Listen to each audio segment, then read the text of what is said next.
ఏడాదికో వైవిధ్యం, ఏకదంతుని రూప నేపథ్యం. 70 అడుగుల ఎత్తైన ఖైరతాబాద్ మహాగణపతి విశేషాలు. నమస్కారం. లైవ్ షోకి స్వాగతం. అతిథుల పరిచయం శ్రీ సింగళూరి వెంకటేష్ గారు, ప్రముఖ విశ్లేషకులు, శ్రీ జూపూడి ప్రభాకర్ రావు గారు, వైఎస్ఆర్ కాంగ్రెస్ పార్టీ సీనియర్ నేత.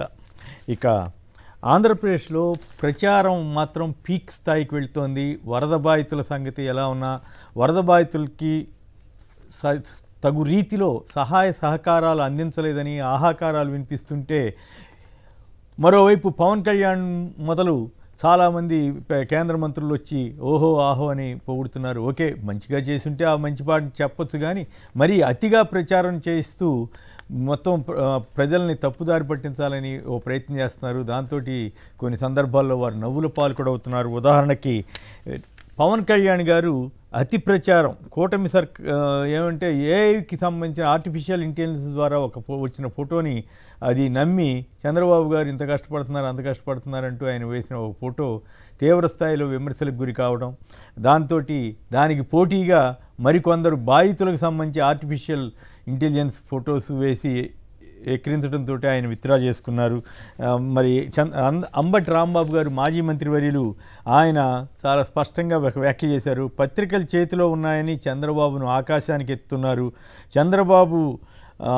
చంద్రబాబుతో పవన్ మాట్లాడి ఆయన అక్రమ నివాసాన్ని ఖాళీ చేయించాలంటూ సవాల్ విసిరారు.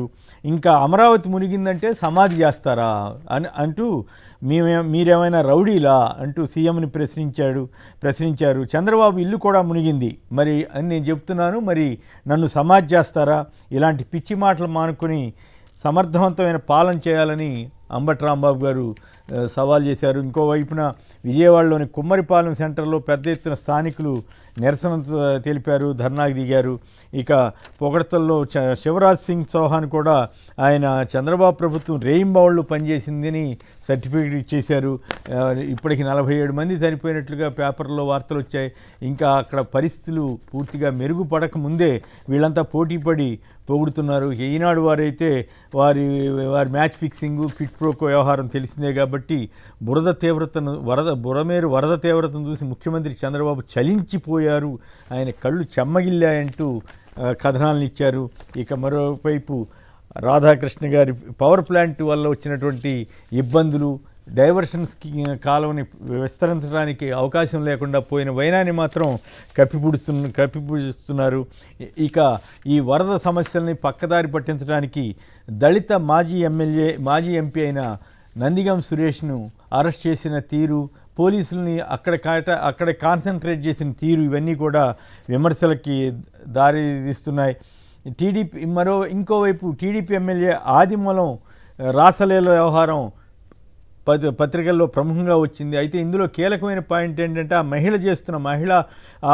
టీడీపీలో ప్రముఖ స్థానంలో ఉన్నటువంటి ఆ మహిళ చేస్తున్న ఆరోపణ ఏమిటంటే చంద్రబాబుకు, లోకేష్కు దీనిపై ఆ టీడీపీ ఎమ్మెల్యే చేస్తున్న అరాచకంపై ఫిర్యాదు చేసినా పట్టించుకోలేదు, గత్యంతరం లేక మీడియా ముందుకు వచ్చానని ఆ మహిళ వాపోతోంది. సో ఈ పరిణామాలన్నిటిపైన మనం మాట్లాడదాం.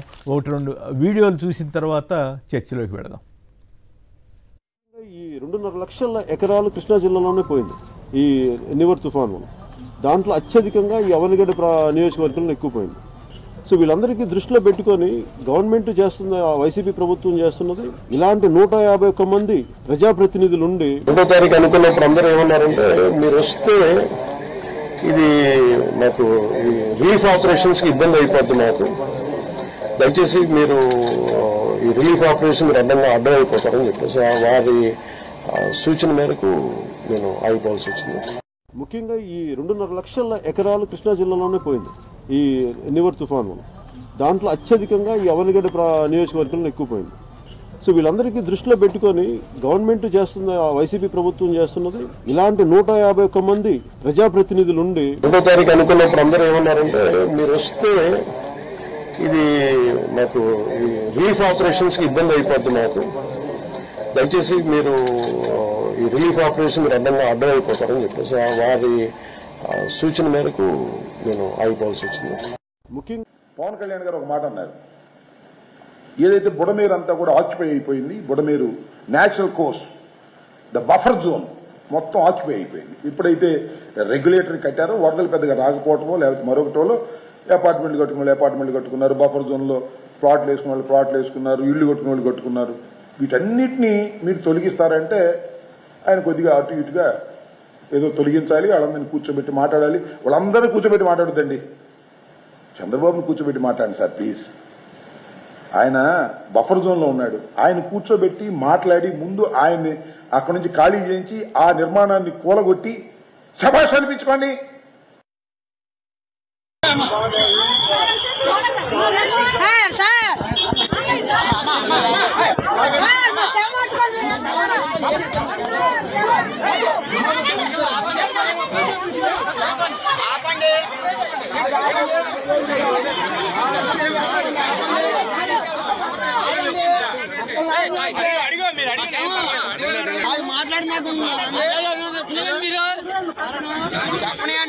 చెప్పండి బాబాలు చెప్పలేండి.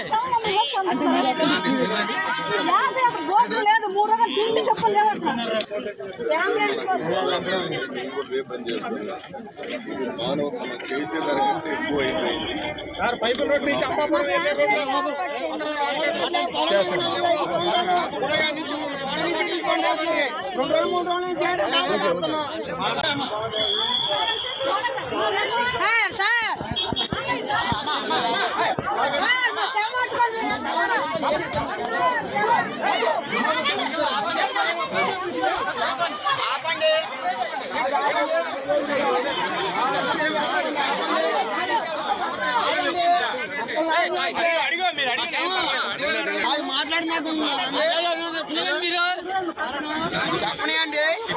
బాబాలు చెప్పలేండి.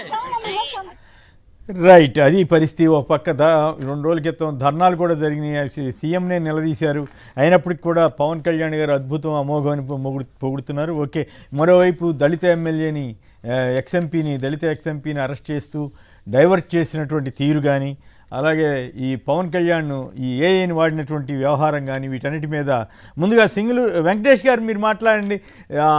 ఏమిటి అతి ప్రచారం వాస్తవమేనా? నిజంగా బాధితులు ఎవ్వరికి ఇబ్బంది లేనట్లుగా మొత్తం ప్రభుత్వం అంతా బ్రహ్మాండంగా పనిచేసినట్లుగా పిక్చర్ ఇచ్చే తీరు, వాళ్ళ మీడియాని ఈనాడు ఆంధ్రజ్యోతి ద్వారా ఇస్తున్న కవరింగ్ కానీ, పవన్ కళ్యాణ్ పొగుడుతున్న తీరు కానీ, చివరికి కృత్రిమ ఫేక్ ఫొటోస్ కూడా వాడుతున్న వైనం కానీ, ఒక డిప్యూటీ చీఫ్ మినిస్టర్ అయ్యండి అంబటి రాంబాబు గారు విసిరిన సవాల్ మీద కానీ, వీటన్నిటి మీద మీరేమంటారు? చంద్రబాబుకి లోకేష్కి ఫిర్యాదు చేసిన వాళ్ళ ఎమ్మెల్యే మీద ఎందుకు చర్య తీసుకోలేకపోయారు? ఇప్పుడు సస్పెండ్ చేసినట్లు కథ నడిపించినా మరి అరెస్ట్ దాకా వెళ్ళరా? సో వీటి మీద మీ కామెంట్ చెప్పండి Venkatesh. Very good morning sir. నమస్కారం.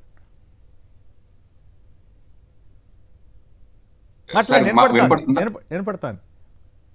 Very good morning sir. ముందుగా చెప్పాలంటే ఈరోజు వరద విషయంలో మనం ముఖ్యంగా మాట్లాడాలంటే, ఒక జలప్రళయం విజయవాడలో కృత్రిమంగా సృష్టించబడిందా, లేకపోతే ఇది అధికారుల తప్ప, లేకపోతే ప్రభుత్వం యొక్క తప్ప అనేది అవన్నీ ఒక పార్ట్ ఆఫ్ దిస్ సైడ్. ఈ రోజు చాలా సక్సెస్ఫుల్ గా అన్ని పార్టీలు కూడా కలిసి విజయవాడ ప్రజలను ఆదుకుంటున్నటువంటి తీరు ఏదైతే ఉందో, ఇది ముఖ్యంగా ప్రశంసించదగ్గ విషయమే. ఈరోజు ప్రభుత్వం చేసినటువంటి ఈ కృత్రిమ వరద వల్ల అనేక మంది చనిపోయటం, తర్వాత తదనుగుణంగా ఏదైతే మనం కేంద్ర ప్రభుత్వం ఈరోజు డైరెక్ట్ గా సహాయ కార్యక్రమాలకు దిగటం, ఇది ఒక రకంగా అభినందించదగ్గ విషయం. అయితే పవన్ కళ్యాణ్ గారు మాట్లాడే విషయాలకి పొంతం లేని మాటలు చాలా మాట్లాడేశారు. ఆయన ఏదో ఇది కొత్తగా గత ప్రభుత్వంలో బుడమేరు మొత్తం అంతా కూడా ఆక్రమణకు గురైంది కాబట్టే ఇటువంటి వరదలు వచ్చినాయి అనేది ఒక విషయాన్ని ఆయన చెప్పదలుచుకున్నారా ఏంటనేది అర్థం కావట్లేదు. విజయవాడలో పుట్టినటువంటి స్థానికంగా ఉన్నటువంటి వ్యక్తులుగా మాకు తెలిసిన వ్యవహారం ఏంటంటే, అది కొన్ని సంవత్సరాల నుంచి బుడమేరు అనేది ఆ పైనుంచి రావడం అనే కాన్సెప్టే అసలు మర్చిపోయినటువంటి ఒక తీరు. తన అనుగుణ కార్యక్రమాల్లో అనేక మంది ప్రజలు కానివ్వండి, చాలా పెద్దోళ్ళు కూడా ఆక్రమణలు చేసుకుని అక్కడ ఇళ్లు కట్టుకున్నారు. ఆ ఇళ్లకి లీగాలిటీ కూడా వచ్చేసి, ఇటువంటి సమయంలో వచ్చి ఒక వరద వస్తున్నటువంటి సమయాన్ని లేకపోతే ఆ సమాచారాన్ని ప్రజలకి సకాలంలో అందించకుండా, ఏదో బుడమేరు వల్ల కేవలం అజిత్ సింగ్ నగర్ లో ఉన్న ఆక్రమణ వల్లే మునిగిపోయింది అంటే పాల ఫ్యాక్టరీ కూడా మునిగి, విజయవాడలో ఉన్నటువంటి పాల ఫ్యాక్టరీ కూడా ఈ రోజు సుమారుగా 70 కోట్ల రూపాయలు లాస్ అని చెప్పేసి అని వాళ్ళు కూడా చెప్తున్నటువంటి విషయం. ఏదైతే ఈ అవగాహన లేకపోతే ఈ ఇరిగేషన్ డిపార్ట్మెంట్ తో కోఆర్డినేషన్ ఇవన్నీ లేకపోవటం వలన ఇది కృత్రిమంగా ఇలాగ ఏర్పడింది అనేది మనం విశ్లేషించాల్సినటువంటి ఒక విషయం. ఇక రెండో విషయానికి వచ్చినట్లయితే టీడీపీ లీడర్ మీద లేకపోతే ఒక స్థానికంగా ఉన్నటువంటి వాళ్ళ పార్టీకి సంబంధించినటువంటి ఒక నేత లేకపోతే ఆ కార్యకర్త మీద సాక్షాత్తు వాళ్ళ ఎమ్మెల్యే చేసినటువంటి లైంగిక దాడిని కేవలం టీడీపీ అధిష్టానం ఆ ఎమ్మెల్యేని బర్తరఫ్ చేసి సస్పెండ్ చేసింది, బర్తరఫ్ చేయలేదు. బర్తరఫ్ చేయలేదు, ఓకే సస్పెండ్ చేసి చేతులు దులుపుకోవాలి అనే విధంగా మనం గమనిస్తున్నాం. ఇప్పుడు ఎక్కడో ఉన్నటువంటి కంప్లైంట్లకు కానివ్వండి మరొకటి కానివ్వండి వీటికి స్పందించే తీరు మా విచిత్రంగా ఉంది. సాక్షాత్తు వాళ్ళ పార్టీలో ఉన్నావిడే వాళ్ళ ఎమ్మెల్యే మీదే విత్ వీడియో ప్రూఫ్స్ తో పలుమార్లు నా మీద రేప్ అటెంప్ట్ జరిగింది లేకపోతే రేప్ జరిగింది, అటెంప్ట్ కూడా కదా డైరెక్ట్ గా రేప్ జరిగింది అని చెప్పేసి అని ఆవిడ వాపోతున్నారు. ఇలాంటి విషయాల్లో తక్షణం అరెస్ట్ చేసి ఆయన మీద సెక్షన్ 375 రేప్ కేసు పెట్టినట్లయితే శభాష్ అనేవాడు. ఒక దళిత ఎంపీ మాజీ ఎంపీ గారిని లేదా ఒక ఎమ్మెల్సీని అరెస్ట్ చేయడంలో ఉన్నటువంటి సీరియస్నెస్ వాళ్ళు అసలు స్థానికంగా అక్కడ జరిగింది, గొడవ జరిగింది లేకపోతే వాళ్ళ పార్టీ ఆఫీస్ మీద దాడి జరిగింది. ఆ దాడి జరిగిన దాంట్లో పర్టికులర్ గా సీసీ కెమెరాస్ లో అంతా రికార్డ్ అయి ఉంది, పోలీస్ కేసు కట్టబడింది. దాని వెనకాల ఉన్న వారెవరు లేకపోతే ప్రత్యక్షంగా పాల్గొన్న వారెవరు అనేది విచారణలో ఉంది. గత ప్రభుత్వమే దాని మీద కేసు కట్టినటువంటి ఒక వైను.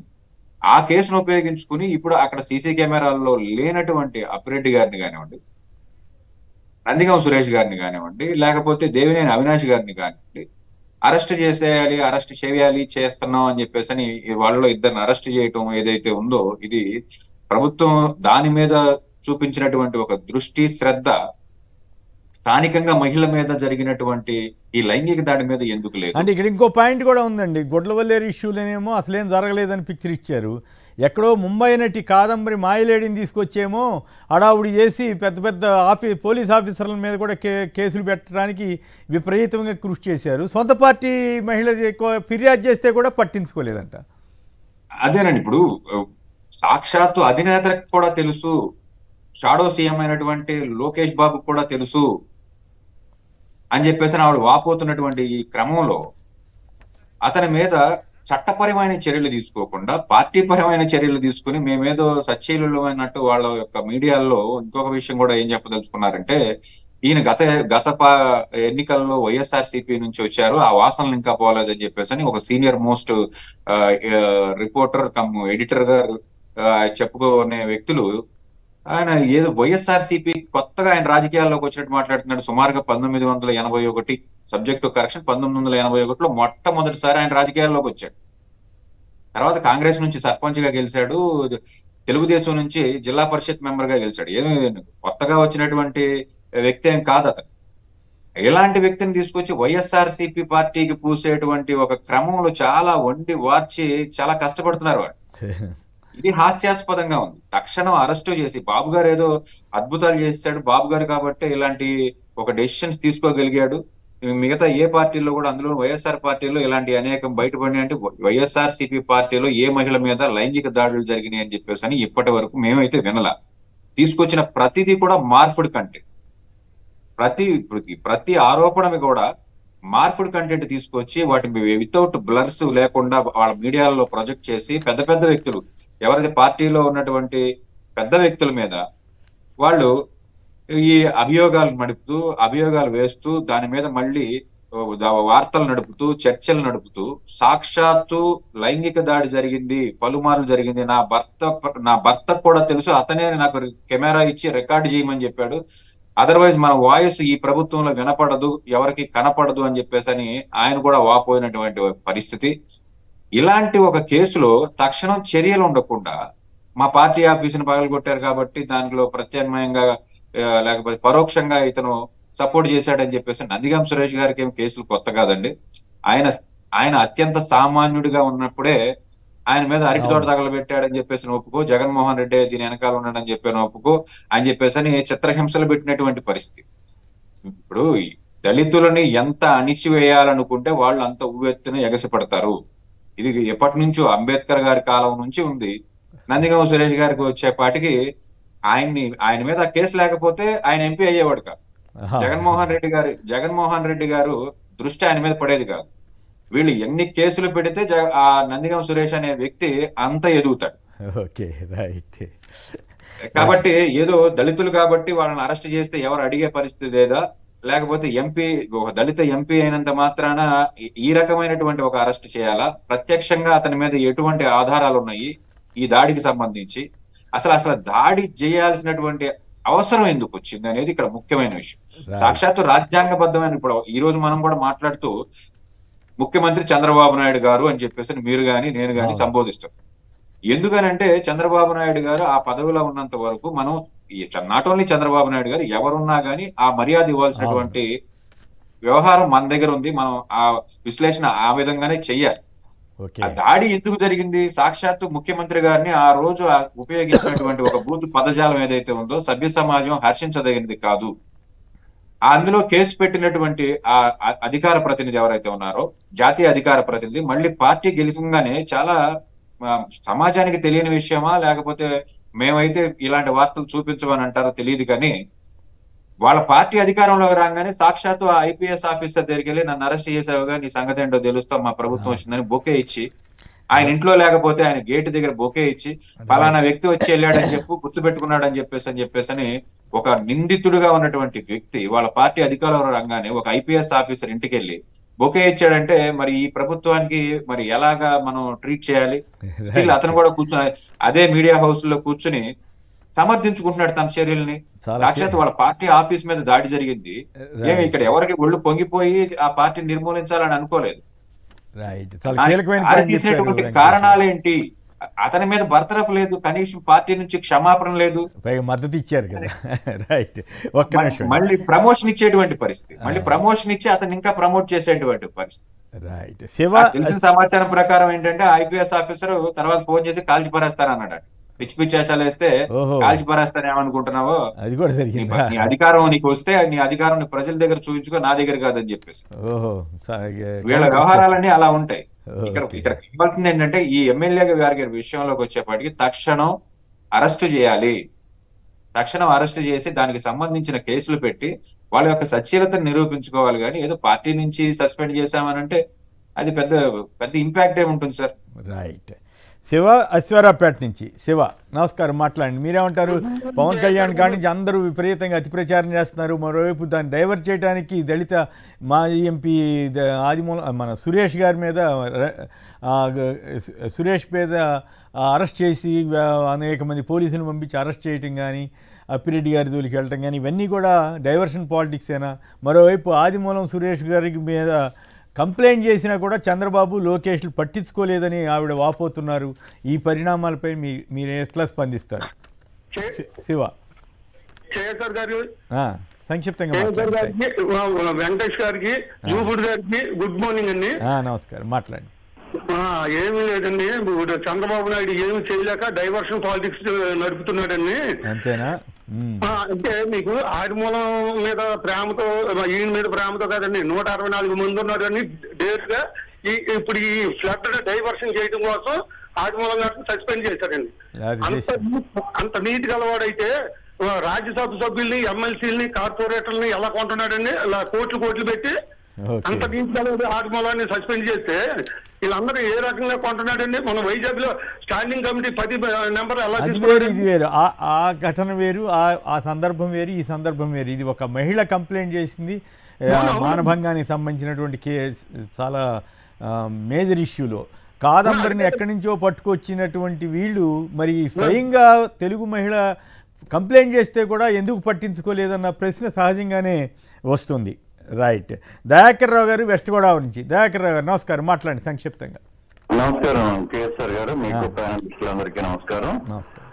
ఇప్పుడు సురేష్ గారు కేవలం మా సామాజిక వర్గం వాడని ఆయన్ని అరెస్ట్ చేయడం జరిగిందండి. ఇక్కడ ఓకే, ఇక్కడ రెండు ఇదే ఇప్పుడు కోనేటి ఆదిమూలం గారి విషయం వస్తే ఇంతకు ముందు లోకేష్ కి నేను కంప్లైంట్ చేశానని ఒక బీసీ మహిళ కూడా గతంలో మంగళగిరిలో జరిగింది నా మీద, ఇలా ఆఫీసులో పనిచేసే ఆవిడ ఇలా నా మీద అటెంప్ట్ జరిగింది, నన్ను అరెస్ట్ చేస్తున్నారని చెప్పేసి ఆవిడ కూడా కంప్లైంట్ చేయడం జరిగింది. అప్పుడు కూడా ఏ విధమైన చర్యలు లేవండి. ఇదేంటంటే కేవలం కంటి తుడుపు చర్య అండి ఇది. ఇకపోతే ఇక్కడ ఒకసారి మీకు గుర్తుందో లేదో, మీరు మన హెగ్డే గారును రామకృష్ణ హెగ్డే గారు ఎన్టీ రామారావు గారు ఒక సమావేశం జరిగితే ఇదే ఈనాడులో మీ గడ్డం బాగుంది అనేమో ఈయన ఎన్టీ రామారావు గారు అన్నట్టు, మీ కాషాయం బాగుందని రామకృష్ణ హెగ్డే గారు అన్నట్టుగా ఆ రోజుల్లో ఒక కార్టూన్ వేశారండి వీళ్ళు. ఇప్పుడు సేమ్ అదే పరిస్థితి ఈ బీజేపీ ఆయన ఎవరు శివరాజ్ సింగ్ చౌహాన్ గారు, ఈ పవన్ కళ్యాణ్ వీళ్ళందరూ కూడా పైకి ఎత్తేసుకుంటున్నారండి వీళ్ళు. పూడే కార్యక్రమంలో ఉన్నారు. అందుకే అంబటి రాంబాబు గారు అడిగారుగా, సీఎం చంద్రబాబు గారు ఖాళీ చేయించి నువ్వు పర్యావరణ శాఖ మంత్రివి కదా అని అడిగారు.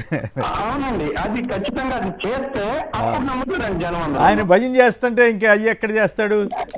చేయదండి, అది కేవలం ఏంటంటే కేవలం కంటి తుడుపు మాటలండి ఇవి, కంటి తుడుపు మాటలండి అంతే. ఓకే, ధన్యవాదాలు. జూపుడు గారు చెప్పండి, ఏమిటి ఒక పక్క పవన్ కళ్యాణ్ గారు శివరాజ్ సింగ్ వచ్చి భజన చేసేస్తున్నారు బ్రహ్మాండంగా, నిజంగా బాగా చేస్తే సంతోషం ఒక మాట చెప్పొచ్చు, కానీ అసలు ఆయన కల్పితమైనటువంటి ఫేక్ ఫొటోస్ కూడా వేసి మళ్ళీ విత్డ్రా చేసుకున్నటువంటి తీరు పవన్ కళ్యాణ్ గారు. ఇంకోవైపు డైవర్షన్ పాలిటిక్స్ అనుకోవాలా ఏమనుకోవాలి, ఈయన నందిగం సురేష్ గారిని అరెస్ట్ చేయటం, మరోవైపు వాళ్ళ పార్టీ ఎమ్మెల్యే ఇట్లా చేస్తున్నాడు అరాచకంగా ఉందని చెప్తే కూడా చంద్రబాబుకి లోకేష్కి ఫిర్యాదు చేసినా పట్టించుకోలేదట. కాదంబరి ఇష్యూని ఎక్కడెక్కడి నుంచో పట్టుకొస్తే ఈ కంప్లైంట్ చేస్తే ఎందుకు పట్టించుకోలేదు? సో వీటన్నిటి మీద మీ కామెంట్ చెప్పండి.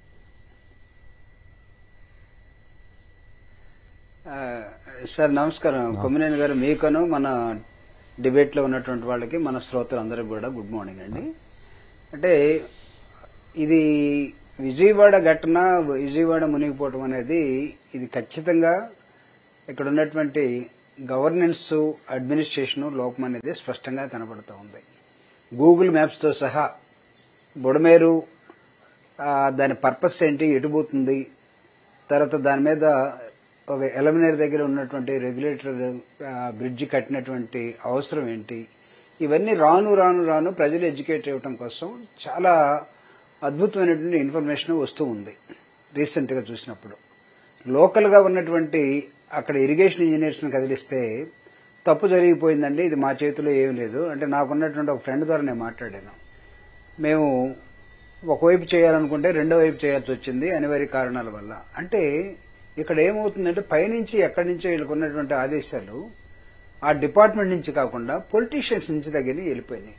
అంటే టెక్నికల్ ఇష్యూస్ని కూడా మనకు తెలుసు అనుకొని మనమే దాని మీద ఆదేశాలు ఇస్తూ పోతే మొత్తం మనకు తెలుసు. అదేదో నిన్న ఒకటి వచ్చింది, అలెక్సా నీకు బస్ టికెట్ కావాలన్నా కానీ వస్తుంది, ఏమనుకుంటున్నారు మీరు, కొత్తగా టెక్నాలజీ మారిపోయిందని ప్రజెంట్ సీఎం గారు చెప్తున్నట్టుగా బ్రహ్మానందం అవుతున్నట్టుగా ఒకటి బయటకు వచ్చింది.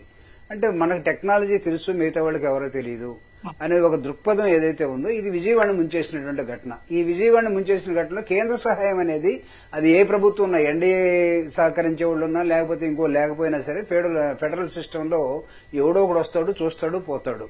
ఇక్కడ కూడా మన ఆంధ్రప్రదేశ్లో చూశారు, అక్కడ తెలంగాణలో కూడా చూసినట్టు కనపడతా ఉంది. ఇది ఎస్టిమేషన్ కోసం వస్తారు, ఫోటోలు చూస్తారు, వాళ్ళు చెప్పింది వింటారు, వెళ్ళిపోతారు, ఏరియల్ సర్వే ఒకటి జరుగుద్ది. అయితే ఇక్కడ కూడా అసలు మొత్తం నేనే ఉండి ఆపేశాను మొత్తాన్ని.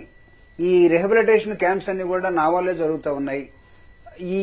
ఏదైతే ఉందో ఇది చాలా డేంజరస్ సార్. రాను ఎక్కడన్నా ఇంకోటి జరగకూడదని కోరుకుందాం, కానీ ఇంకోటి ఎక్కడన్నా జరిగితే ఐక్యరాజ్య సమితి వాళ్ళు కూడా దీన్ని గుర్తించే పలానతను విలువండరా అని అంటారేమో, ఆ దశలోకి వెళ్తారేమో చూడాలా.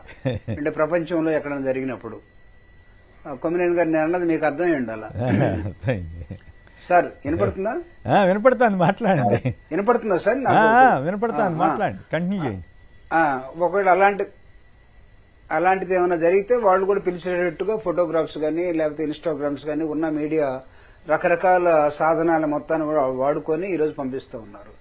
సో ఇక్కడ జరిగినటువంటి ఈ నష్టం ఏదైతే ఉందో విజయవాడకి, నాకు తెలిసి మిగతా పట్టణాలు అంటే మొన్న ఒక అతను ఏదో మాట్లాడుతూ నదులైతే డైరెక్షన్ ఉంటుందండి, వాగులకు డైరెక్షన్ ఉండదు, వాటి అటు ఇటు వెళ్ళిపోతాయని ఒక మిత్రుడు ఏదో అన్నాడు. నాకు తెలిసి వాగులకు కూడా డైరెక్షన్ ఉంటుందండి. డైరెక్షన్ లేకుండా వాగులే ఉండవు. మన ఎలవలంటే ఎలవ వచ్చినప్పుడు ఆ వాగులు లేకపోతే నదులు ఎక్కడన్నా మనం ఇక్కడ హైడ్రా లాగా ఏదో ఏర్పడిపోయి హైదరాబాద్ లో చేసుకున్న విధంగా అడ్డు వస్తే తప్ప, అడ్డు వస్తే నది కూడా పక్క వెళ్ళిపోతూనే ఉంటుంది. అయితే అది కొట్టాల్సిన చోట కొట్టి పక్కెళ్ళిపోయినటువంటి నేపథ్యంలో హైదరాబాద్ అక్కడ ఉన్నటువంటి విజయవాడకు జరిగినటువంటి అపారమైన నష్టాన్ని పవన్ కళ్యాణ్ గారు ఒక మంచి మాట అన్నారు. ఎందుకు అనవసరంగా ఈ టైంలో పోటీ పడాలా, మనం పోయే నీళ్లలో తడవాలా దిగాలా ఇదని ఒక అతను చేస్తా ఉంటే మనం ఎందుకు లేబ్బా, మనం ఏదో మన సినిమాల్లో వచ్చిన డబ్బులు ఏదో ఒకటి మనం ప్రకటిస్తే సరిపోద్ది అనుకుని చంద్రబాబు నాయుడు గారు చేసినంతా ఒక ఎత్తు అయితే ఆయన ఒక 6 కోట్లు ప్రకటించేసి ఈ డిపార్ట్మెంట్ మొత్తాన్ని కూడా దాదాపు 4,000 పంచాయతీలు ఉంటే ఒక్కో దానికి 1 లక్ష రూపాయల ప్రకారం ప్రకటించేసి చేతులు దులుపుకున్నట్టు కనపడుతూ ఉంది. చౌహాన్ గారు అంటారా, వాళ్ల మనిషే, రాజకీయాల్లో కూటమిలో ఉన్న మనిషే, మంత్రి, అక్కడ ఉన్నటువంటి నాయకుడు, అతను ఒక రిప్రజెంటేటివ్ గా వచ్చాడు. ఎస్టిమేషన్ ని అధికారులు ఇస్తారు, తీసుకుంటారు, వెళ్ళిపోతారు. తర్వాత ఏమవుతుందో మనం చూడాలా. అంటే ఎంత స్పీడ్ గా వాళ్ళు మూవ్ అవుతారో. నిజంగా ఇక్కడ మొత్తం చేసేసుకున్నారు కదా, కానివ్వండి, వాళ్ళది ఏముంది, అన్ని రాష్ట్రం నుంచి చాలా మంది పులిహార పంపించేశారు, కూరగాయలు పంపించేశారు, ఉల్లిగడ్డలు అన్ని టమోటాలు వచ్చేసినాయి అని అనుకుని వదిలేశారు అనుకోండి, ఏదో కొంత ప్రకటిద్దామని. అప్పుడు ఏంటి పరిస్థితి? కాబట్టి ఎవరు ఏం చేయాలో అంతవరకే పరిమితం అయ్యి మన వర్క్ డెలిగేషన్, మనం అడ్మినిస్ట్రేటివ్ లాస్ కొన్ని ఉన్నాయండి. నువ్వు if you're unable to delegate work, don't think that you're everything. You can't do. Team work కావాల్సిన అవసరం ఉంటుంది ఇక్కడ. టీం వర్క్ కూడా బురదలో షూ వేసుకుని, ఐఎమ్ సారీ, ఒక ముఖ్యమంత్రి గారిని అనొచ్చు అనకూడదు నాకు తెలియదు, కానీ బురదలో కూడా అదే ప్యాంటు అదే షూ వేసుకుని ఎందరో నడుస్తామండి. బురదలోకి నీళ్ళలోకి వచ్చినప్పుడు ఒక నిక్కర్ వేసుకోవాలా, నిక్కర్ తోటి చిన్న షూ, లేకపోతే అది కూడా లేకుండా షార్ట్ గానీ అది ఆయన సదుపాయాన్ని బట్టి వెళ్తుంటాడు. కానీ ఇప్పుడు ఇందుకే ఈ ప్రచారం మీకు ఎట్లా అనిపిస్తోంది? ఆయన నిజంగానే రాంబాబు గారు అడుగుతున్నారు, పవన్ కళ్యాణ్ వెళ్ళి చంద్రబాబు గారు మీరు ఇల్లు ఖాళీ చేయండి అని చెప్పగలుగుతాడా? ఇంకోవైపు ఆదిమూలం ఇష్యూ మీద కూడా మాట్లాడండి సార్. అది నాకు తెలిసి వాళ్ళు ఎవరు చెప్పలేరండి. పవన్ కళ్యాణ్ గారు కూడా తెలుగుదేశం పార్టీ కార్యకర్తలాగా అయిపోయాడు. ఆయన కలిసినప్పుడల్లా ఆయన పొగట్టం, ఆయన ఎందుకో ఏ పాలిటిక్స్ ఆడుతున్నాడో తెలియట్లేదు. పవన్ కళ్యాణ్ కూడా మనం అండర్ ఎస్టిమేట్ ఆయన ఏం లేదు. ఆయన పొగిడినట్టుగా చంద్రబాబు నాయుడు గారి అనుభవాన్ని మనం ఉపయోగించుకుని మనం అందరం కొత్త వాళ్ళలాగా దాన్ని స్వీకరించి మనం కూడా డెవలప్ కావాలంటే ఎవరికైనా ఏ కోచ్కైనా ఎట్లుంటుందంటే సార్, కోచ్ బ్రహ్మాండమైనడు, ఒలింపిక్స్ లో మనం ఆడకపోయినా కోచ్ బ్రహ్మాండంగా ఉన్నాడంటే వాడు కొంత సెలక్షన్ దాకా వెళ్తాడు. సో ఇప్పుడు ఆయన సినిమాల్లో ఉన్న డైరెక్షన్, ఆయన తీసుకున్న అనుభవం మొత్తాన్ని కూడా ఇక్కడ వాడుతున్నాడు. ఎందుకు సమాజం ఇది కూడా ఒక సినిమా అనుకుంటున్నాడేమో నాకు అర్థం కావట్లేదు. పవన్ కళ్యాణ్ గారు తన నిజ స్వరూపాన్ని పక్కన పెట్టుకుని, తన యాక్షన్ స్టైల్ ని పక్కన పెట్టేసి చంద్రబాబు నాయుడు గారిని పొగిడే, నాకు తెలిసి తెలుగుదేశం వాళ్ళు కూడా అంతలాని పొగట్టంలా. ఈయనకు అవకాశం ఎక్కువ ఉంది, దానిలో ఉన్నాడు. ఇంకా మీరు అన్నట్టుగా అక్కడ ఆదిమూలం సురేష్ గారు, ఇక్కడ ఆదిమూలం, ఇక్కడ నందిగాము, వీళ్ళిద్దరి మీద సురేష్ కాదు, ఆదిమూలం కోనేరు అంటే మళ్ళీ ఆదిమూలం ఆయన పేరు వేరే నాయకుడు ఆయన. కాదు ఇక్కడ నందిగాము సురేష్, కోనేటి ఆదిమూలం అంటే క్లారిటీగా చెప్పాలి. పొరపాటున ఆదిమూలం సురేష్ అంటే ఇబ్బంది వస్తుంది. ఓకే, కంప్లీట్ చేయండి సార్. అంటే ఇక్కడ ఆదిమూలం, అక్కడ వచ్చేసి నందిగాము ఆయన పేరు, ఇదేమో ఇంటి పేరు. ఆదిమూలం కోనేరేమో అతని పేరు, ఇతను నందిగాము అనేది ఇంటి పేరు. కన్ఫ్యూజ్ కాకుండా ఒకళ్ళ ఇంకొక సురేష్ మీదకి పోపం ఇలాంటివి పోకుండా, లేకపోతే వాళ్ళు ఇంకోటి క్రియేట్ చేసి ఫేక్ ఏమైనా పెట్టేసి చేయకుండా ఉండటం కోసం మీరు చెప్పినట్టుగా క్లారిటీగానే మాట్లాడుకుందాం. సార్ ఈ రాజకీయ నాయకులు అంటే మనం ఓపెన్ గా మాట్లాడితే రాజకీయ నాయకులకి మనం నేర్పాల్సింది ఏంటంటే ఫస్ట్ క్యారెక్టర్ అండి. ఒకటి, రాజకీయ నాయకుడు అంటే అబ్బా రాజకీయాలు మాట్లాడద్దురా అంటారు. రాజకీయాలు అంటే వీళ్ళు ఏమనుకుంటారంటే వీడు ఉత్వ అబద్దాలే మాట్లాడతాడు, ఏది చేయలేడు అది మాట్లాడతాడు, కోతలు కోసి వెళ్ళిపోతాడు అనేది రాజకీయాల మీద, ఒక పవిత్రమైన వ్యవస్థ మీద మనం రాజకీయాలు మాట్లాడద్దనే దశలోకి వచ్చాం. రాజకీయం ప్రతిదీ రాజకీయమే. సో ఇప్పుడు ఈ రాజకీయ నాయకులుగా మనం ఎలక్ట్ చేసుకున్న తర్వాత, లేకపోతే మన సీట్లు ఇచ్చిన తర్వాత మొన్న చంద్రబాబు నాయుడు గారు మేము అల్లటప్ప ఎవరినంటే వాళ్ళని చేర్చుకోము, చాలా మంది చూసి క్యారెక్టర్ ఉన్న వాడిని మాత్రమే మేము పైకి తీసుకొస్తాం అన్నాడు. అంటే టికెట్లు ఇచ్చేటప్పుడు క్యారెక్టర్లు కనపడలేదా? లేకపోతే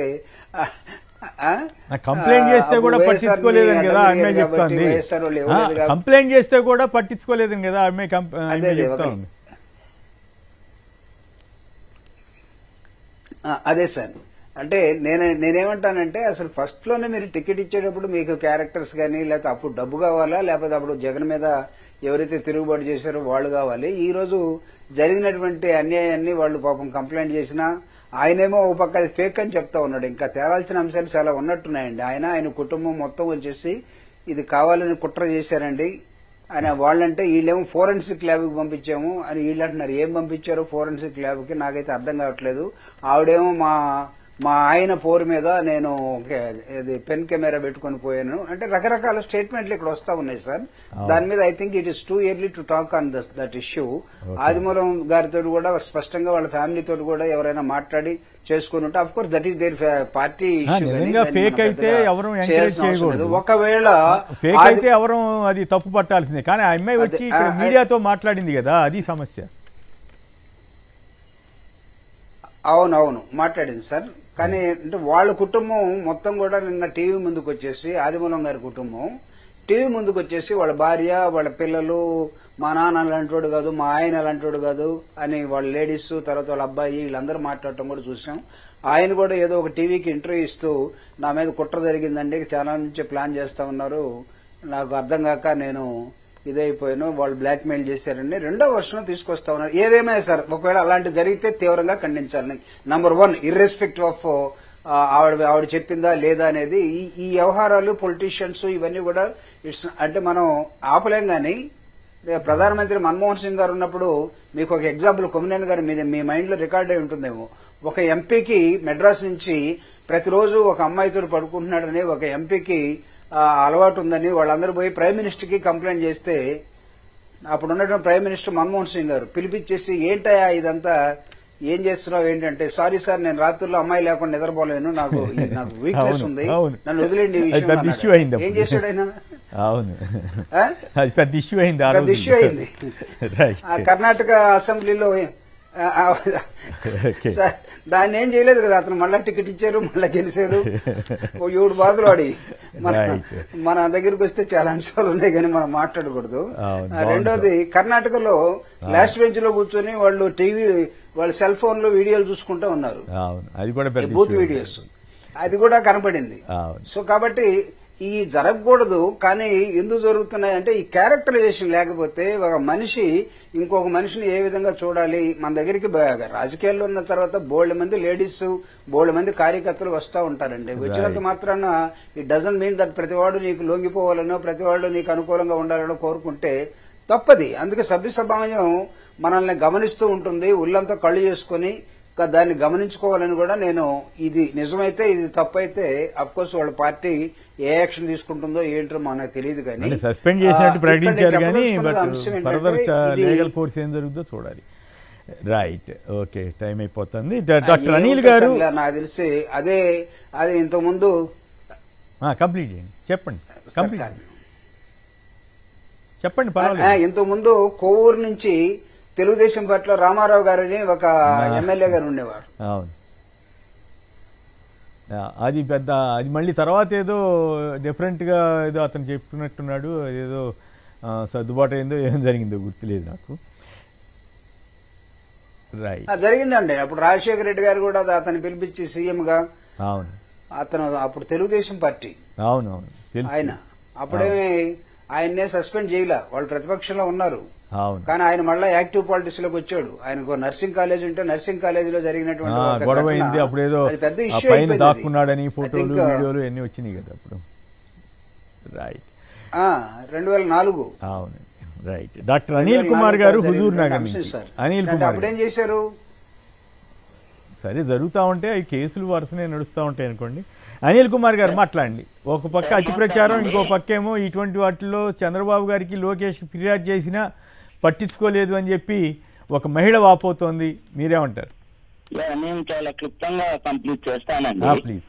నా మొదటి ప్రశ్న చంద్రబాబు గారికి, మొదటి రోజు ఎన్ని ఎన్డీఆర్ఎఫ్ ఎస్డీఆర్ఎఫ్ టీమ్స్ వచ్చాయి వరద తరువాత, వాటిల్లో ఎన్ని చంద్రబాబు గారు వ్యక్తిగత పని కోసం వాడుకున్నారు, ఎన్ని జనాల కోసం వాడుకున్నారు? పాయింట్ నెంబర్ 1 అండి.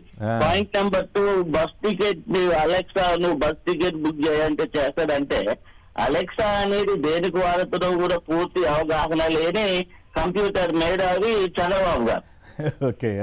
మూడో విషయం అండి, పవన్ కళ్యాణ్ గారి దగ్గరకు వచ్చేసరికల్లా ఇందాక జూపూడి గారు అన్నారు రాజకీయ నాయకుడు అని. అసలే కాదండి, కొన్ని లాటరీలు తగులుతుంటాయండి. అవును. ఆ లాటరీలో ఆయనకు తగిలిందే తప్పించి do not know what is politics, what is a department. ఈ ఏఐది కూడా ఇట్లాంటి మన cheap techniques which are used by the మన చంద్రబాబు గారు అవి వాడటం అనేది చాలా తప్పండి. రైట్. ఒక ముఖ్యమంత్రి ఉప ముఖ్యమంత్రి కూడా అలా ఉంటే ఎలాగండి? ఇంకొక విషయం అండి, ఇక్కడ ఆదిమూలం గారి దగ్గరకు వచ్చేసరికల్లా పార్టీ ఆయనను సస్పెండ్ చేసిన అని చెప్పింది, అంతవరకు ఓకేనండి. ఓకే. ఆయన ముందుకు ఎమ్మెల్యే పదవికి రాజీనామా చేయమనరు, చేయమనాలి కదండి. అవును. విచారణకి ఒక సిట్ ఏర్పాటు చేయడమో లేకుంటే సిబిఐకి అప్పచెప్పడమో చేయమనండి. సొంత ఎమ్మెల్యే మీద సిబిఐ చేసిన చంద్రబాబు గారు అని ఉంటది కదండి. కరెక్ట్. అటువంటి చేస్తే అప్పుడు చిత్తశుద్ధిని మనం అంతే కదండి, వారి నిజాయితీ నమ్మగలుగుతాం. మంచి పాయింట్ చెప్పారు అనిల్ గారు. రైట్. ఆదినారాయణ గారు విశాఖపట్నం నుంచి. ఆదినారాయణ గారు నమస్తే అండి. నమస్తే. అందరికీ నమస్తే సార్. అదే సార్, ఇది మన ఆంధ్రాలో ఎలా ఉందంటే మరీ దారుణంగా ఉన్నాయి సార్ ప్రతి రాజకీయం కూడాను. ఎందుకంటే వాళ్ళు మకే సైట్ కి వెళ్తారు. పవన్ కళ్యాణ్ గారు జగన్మోహన్ రెడ్డి గారు ఉంటారు, ఊరిపోయి ఆగిపోయి ఊరంతా పరిగెట్టేవారు. మరి ఇప్పుడు ఇది సార్ ఆడవాళ్ళ మీద ఇంత జరుగుతుంటే ఎక్కడ ఉంటున్నారు కూడా కనిపించట్లేదు ఆయన. అసలు ఆయన ప్రశ్నించాలి సార్. అసలు ఫస్ట్ ఆఫ్ ఆల్ నన్ను అడిగితే చంద్రబాబు నాయుడు కంటే ముందు పవన్ కళ్యాణ్ ప్రశ్నించారు. పవన్ కళ్యాణ్ ఆయన ప్రశ్నించాలి, జనాలు ఆయన ప్రశ్నించాలంటారా? ఓకే. ఆయన భజనలో పూర్తిగా నిమగ్నం అయిపోయి ఉన్నాడు కదా చంద్రబాబు గారి భజనలో. మంచిగా ఒక ఇగో బాగానే చేశారంటే అదో పద్ధతి. అసలు ఎవరు పోగొట్టిన, ఇందాక మిత్రులు జూపూడి గారు లేకపోతే వెంకటేష్ గారు అన్నట్టుగా తెలుగుదేశం వాళ్ళకంటే ఎక్కువ పొగుడుతున్నాడు, అది విశేషం. రైట్. ఓకే. తిలక్ గారు సీనియర్ పాత్రికేయులు ఉన్నారు. తిలక్ గారు నమస్కారం, మాట్లాడండి. నమస్కారం కేసరి గారు. నమస్కారం. ఒక విషయం, ఈ ఆదిమూలం సస్పెన్షన్ అనేది పార్టీ పరంగా చేశారు తప్ప దాంట్లో ఇంకొక మాట కూడా పెట్టారు. ఆ సస్పెన్షన్ తో పాటు పార్టీ జిల్లా నాయకులు ఎంక్వైరీ చేసి నివేదిక సమర్పించారట. అంటే ఆ తర్వాత ఏమి ఉండదు, కేసు రిజిస్టర్ చేయకుండా అరెస్ట్ చేయకుండా పార్టీ వాళ్ళు ఎంక్వైరీ చేయటం అనేది ఒకటి. ఆ ఆస్పెక్ట్ అట్లా ఉంచితే, నిన్న వెలగలేరు డిఈ గారు బయట పెట్టారు విషయం. ముందు 24 గంటల ముందే మేము చెప్పాము అనేది, కలెక్ట్ చేసాం అనేది. చెప్పినప్పుడు మరి 47 మంది చనిపోవటానికి కారకులు ఎవరు చెప్పినా కానీ జాగ్రత్త తీసుకోకపోతే ఆ కారకులు ఎవరు గుర్తించి ఇరిగేషన్ మినిస్టరా, చీఫ్ మినిస్టరా, లేకపోతే ఇరిగేషన్ సెక్రటరీయా, వాళ్ళు ఎవరు కారకులు వాళ్ళ మీద కేసు పెట్టాలి కదా. అవును. అరెస్ట్ చేయాలి కదా. కాదండి, కాదు రాజమండ్రి తొక్కిసలాట్లో 29 మంది చనిపోతే అప్పుడు సీఎం గారు ఏమన్నారు? అక్కడ చనిపోవట్లేదా, ఇక్కడ చనిపోవట్లేదా అన్నారు, కానీ ఆయన జోలికి ఎవరన్నా వచ్చారా? నేను కాదన్నాను, కానీ 47 మంది చనిపోతే నిర్లక్ష్యం ఇది. ఎంత నిర్లక్ష్యం అంటే బాహాటంగా ఒక ఆఫీసర్ చెప్పారు. రాజమండ్రి దాంట్లో ఉంటే ఆఫీసర్లు చెప్పలేదు, బయట మీడియా వాళ్ళు చెప్పారు తప్ప. అందులో ఇక్కడ క్లియర్ గా ఒక ఆఫీసర్ డిఈ చెప్పారు కాబట్టి ఆయన దాని మీద కేసు రిజిస్టర్ చేయాలి కదా. ఇరిగేషన్ మినిస్టర్ మీద చేస్తారా, సెక్రటరీ మీద చేస్తారా, చీఫ్ మినిస్టర్ మీద చేస్తారా? సూచనే కానీ అది అయ్యే పని కాదులేండి. ఎందుకంటే వాళ్ళు అసలు మొత్తం బ్రహ్మాండంగా చేసేస్తున్నట్టుగా ప్రచారం చేసుకుంటున్నారు కదా. అసలు చనిపోయిన వాళ్ళ గురించి వాటి గురించి అసలు ఎక్కడ కవర్ కాకుండా చాలా జాగ్రత్తగా మొత్తం అసలు నేషనల్ మీడియాలో ఏమి రాకుండా అంతా జాగ్రత్త పడుతున్నారు కదా. సరే చూద్దాం మరి ఏం జరుగుద్దాం. వెంకటేష్ గారు చెప్పండి, క్లోజ్ చేద్దాం. యాక్చువల్గా ఏంటంటేనండి, ముందుగా దీని గురించి మాట్లాడాలి అని అంటే ప్రస్తుతం కేసు ఫైల్ చేయడం అనేది ప్రశ్నార్థకంగా మారిపోయింది. జూపూడి అన్న గారు చెప్పినట్లు ఇదేదో అభియోగం కాదండి, పక్కా ఆధారాలతో ఒక వీడియో ఫుటేజ్ తో దొరికిపోయినటువంటి ఒక వ్యవహారం. లేకపోతే చంద్రబాబు నాయుడు గారు పార్టీ నుంచి సస్పెండ్ చేసే అంత ధైర్యం చేయరు. ఇలాంటి వ్యవహారాలు ఏదన్నా వచ్చినప్పుడు ముందుగా ఆయన ఏంటంటే పిలిచి ఇద్దరు నేతల మధ్య రాజీ కుదర్చడం అనేది రీసెంట్ గా మనం చాలా విషయాల్లో కూడా మనం చూసాం. సాక్షాత్ ఎంఆర్ఓ గారి మీద ఆయన ప్రభుత్వంలో ఎంఆర్ఓ గారి మీద దాడి జరిగినప్పుడు కానివ్వండి, ప్రభుత్వ ఉద్యోగుల మీద రెవెన్యూ అసోసియేషన్ మొత్తాన్ని పిలిచి అపాలజీ చెప్పి ఆయన ఇద్దరి మధ్య రాజీ చేసినటువంటి వ్యవహారం. ఇక్కడ ఏంటంటే ఆదిమూలం గారి యొక్క రాసలీలలు వీడియో ఎడిటింగ్లతో కాకుండా ప్రత్యక్షంగా వాళ్లే క్రిస్టల్ క్లియర్ గా వీడియో తీసి ప్రభుత్వానికి సబ్మిట్ చేశారు. దీని మీద కావాల్సింది పార్టీ కంటి తుడుపు చర్యలు కాదు, తక్షణం అతని మీద రేప్ కేసు పెట్టి అతన్ని అరెస్ట్ చేసి ఆ తర్వాత విచారణ చేయాలి. మీరు పార్టీ అధిష్టానంతో చేయించుకుంటారా, జిల్లా అధ్యక్షుడితో చేయించుకుంటారా అనేది పక్కన పెడితే దాని మీద ముందు ఇమ్మీడియట్ గా రేప్ కేసు పెట్టి అతన్ని అరెస్ట్ చేయాల్సినటువంటి వ్యవహారాన్ని కాదంబరికి ఉన్నంత ఇన్ఫ్లుయెన్స్ ఈ అమ్మాయి ఈవిడికి లేదేమో. అది వాళ్ళ ఇప్పుడు గతంలో కూడా ఎలక్షన్ కి ముందు అనుకుంటా మంగళగిరి పార్టీ ఆఫీస్ లో ఇలాంటి వ్యవహారాలు జరుగుతున్నాయి అని చెప్పేసి ఒక మహిళా నేత, మా నియోజకవర్గం మంగళగిరి కాబట్టి చెప్తున్నాను, ఒక మహిళా నేత సాక్షాత్తు లోకేష్ బాబు గారి మీద అభియోగం చేసి బయటకు వచ్చినటువంటి పరిస్థితి. అవును. ఇప్పుడు ఎవరో బయట రాష్ట్రాల్లో ఉన్న ఆడపిల్లలకి ఏదన్నా జరిగింది అని అంటే కాదంబరి గారు అవ్వచ్చు, మరొకళ్ళు అవ్వచ్చు, రెడ్ కార్పెట్ వేసి ఫ్లైట్లలో తీసుకొచ్చి సెక్యూరిటీ, ఐపీఎస్ ఆఫీసర్లు సెక్యూరిటీ ఇచ్చి అర్ధరాత్రి పూట డజన్ మంది లాయర్లను పెట్టి ఇంత హడావిడి చేసి ఉన్నటువంటి ఈ ప్రభుత్వంలో సొంత పార్టీ నేత మీద సొంత పార్టీ కార్యకర్త ఆవిడ భర్త పలుమార్లు అంటే 3 సార్లు నా మీద రేప్ చేశాడు ఇతను అని చెప్పినప్పుడు మీరు ఇమీడియట్ గా లీగల్ యాక్షన్ తీసుకోకుండా పార్టీ యాక్షన్ తీసుకుంటానని అంటారేంటనేది చాలా విచిత్రమైనటువంటి ఒక వాదన. దీనిని వైఎస్ఆర్సీపీ పార్టీ నుంచి వచ్చాడు అని చెప్పేసి మీడియాలో దీని తీసుకొచ్చి మళ్ళీ వైఎస్ఆర్సీపీ పార్టీకి అంటగట్టాలి అనేటువంటి తాపత్రయం ఉంది చూసారు. ఇది చాలా హైలైటెడ్ మ్యాటర్ అన్నమాట. రైట్ అండి. వెంకటేష్ గారు, దూపుడు ప్రభాకర్ గారు పలువురు మాట్లాడారు. అందరు కూడా ధన్యవాదాలు. ఇది నేటి చర్చా కార్యక్రమం. నమస్కారం.